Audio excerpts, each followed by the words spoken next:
एक और केंद्रीय मंत्री प्रहलाद पटेल भी मध्य प्रदेश की सियासी पिच पर बीजेपी के लिए बैटिंग करेंगे। प्रहलाद पटेल का चुनाव कितना अहम है ये आपको दिखाते हैं। प्रहलाद पटेल दरअसल बीजेपी में बड़े ओबीसी के नेता हैं। महाकौशल में प्रभाव है, यहां ओबीसी वोटर्स से ज्यादा है। छोटे भाई जालम सिंह उनकी जगह हो सकते थे, लेकिन सर्वे में उनकी रिपोर्ट खराब आई। राकेश सिंह को टिकट क्यों मिला, आइए अब ये दूसरा चेहरा जिसकी बात कर लेते हैं, इनके बारे में भी आपको बताते हैं विस्तार से। जबलपुर पश्चिम को दरअसल कांग्रेस का गढ़ बनने से रोकने के लिए उतारा गया है राकेश सिंह को। पूर्व मंत्री तरुण भनोट के सामने उतारकर यहां बीजेपी ने उन पर बड़ा दांव खेला है।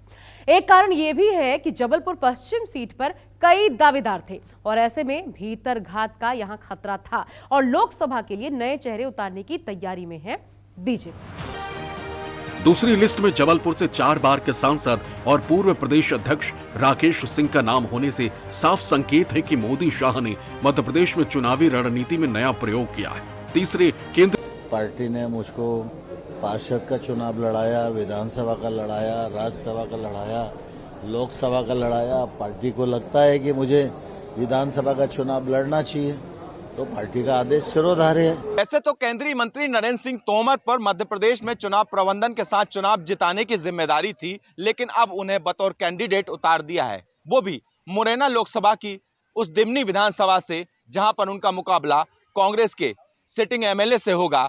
और अब तक वो ये सोचकर चल रहे थे कि इसी दिमनी से वो अपने बेटे की एंट्री करेंगे, लेकिन अब उन्हें न सिर्फ चुनाव जीतना होगा बल्कि यहां की हारी हुई बीजेपी की सीटों पर भी जीत हासिल करानी होगी। जिन सांसदों को टिकट दिया गया है उनमें से ज्यादातर 4 से 5 बार के सांसद हैं। नरेंद्र सिंह तोमर 4 बार, जबकि प्रहलाद पटेल और फग्गन सिंह 5 बार सांसद रह चुके हैं, लेकिन इन्हें टिकट देने के पीछे खास रणनीति समझ आती है। अब ये समझिए कि अचानक नरेंद्र सिंह तोमर को मध्य प्रदेश की सियासी पिक्चर में क्यों लाया गया। तो दरअसल नरेंद्र सिंह तोमर पीएम मोदी अमित शाह के भरोसेमंद हैं। उनके नाम के ऐलान से ग्वालियर चंबल में कार्यकर्ता एकजुट होंगे और ऐसे में बीजेपी को जिले की सभी सीटों पर फायदे की उम्मीद है। इस वक्त मुरैना जिले की 6 में से 4 सीटें कांग्रेस के पास है। तोमर के सहारे ग्वालियर चंबल में एंटी इनकम्बेंसी दूर करने की रणनीति पर भी काम किया गया है। इसके अलावा सिंधिया समर्थकों को साधने में भी तोमर सक्षम होंगे। बीजेपी की दूसरी लिस्ट में एक और नाम है, कैलाश विजयवर्गीय का नाम, और इस नाम ने भी सभी को चौंकाया।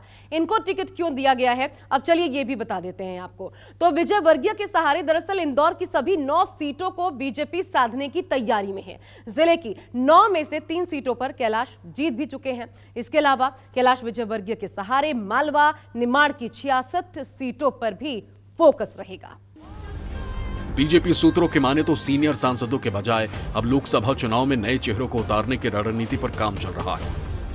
अपना नाम आते ही चौंक तो कैलाश विजयवर्गीय भी गए, क्योंकि उनकी मंशा नहीं थी कि वो चुनाव लड़ें, लेकिन अब उन्हें पार्टी ने इंदौर 1 से बतौर कैंडिडेट उतार दिया है, जबकि इंदौर 3 से उनका बेटा आकाश विजयवर्गीय सिटिंग एमएलए है, लेकिन अब उन्हें अपने बेटे की टिकट कटने की चिंता सताने लगी है।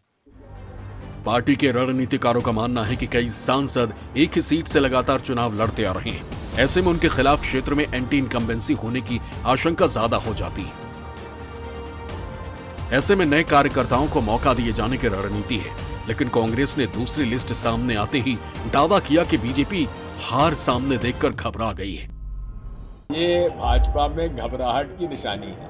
कौन घबराया है, कौन नहीं घबराया है, ये पूरा जनता तय करेगी 60 दिन के अंदर।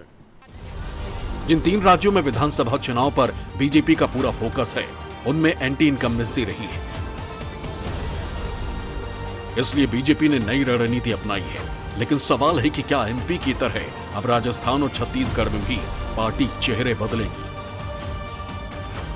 राजस्थान में बदलाव का इशारा मिलता है, क्योंकि जब सोमवार को पीएम मोदी ने जयपुर में जनसभा को संबोधित किया तो सूबे में पार्टी का सबसे बड़ा चेहरा वसुंधरा राजे किनारे दिखाई दी। इतना ही नहीं, बीजेपी के राजस्थान में कार्यक्रमों से भी वसुंधरा दूरी बनाए हुए हैं। ऐसे में माना जा रहा है कि इस बार राजस्थान में भी चेहरा बदला जा सकता है। एमपी वाली रणनीति छत्तीसगढ़ में दिखेगी। इसी साल छत्तीसगढ़ में भी विधानसभा चुनाव है, जहां लोकसभा की कुल 11 सीटें, 24 के रण में एक लोकसभा सीट बहुत मायने रखती है। इसलिए सीट बंटवारे के लिए बदलाव की रणनीति यहां भी बीजेपी ने अपनाई। तो जानकारों का मानना है कि पूर्व मुख्यमंत्री रमन सिंह का पत्ता भी कट सकता है। लेकिन सबसे बड़ा सवाल यह है कि क्या बीजेपी के रणनीति में बदलाव 24 के लिए पार्टी की उम्मीदें पूरी करेगा। भोपाल से विपिन श्रीवास्तव के साथ ब्यूरो रिपोर्ट, न्यूज़ 24।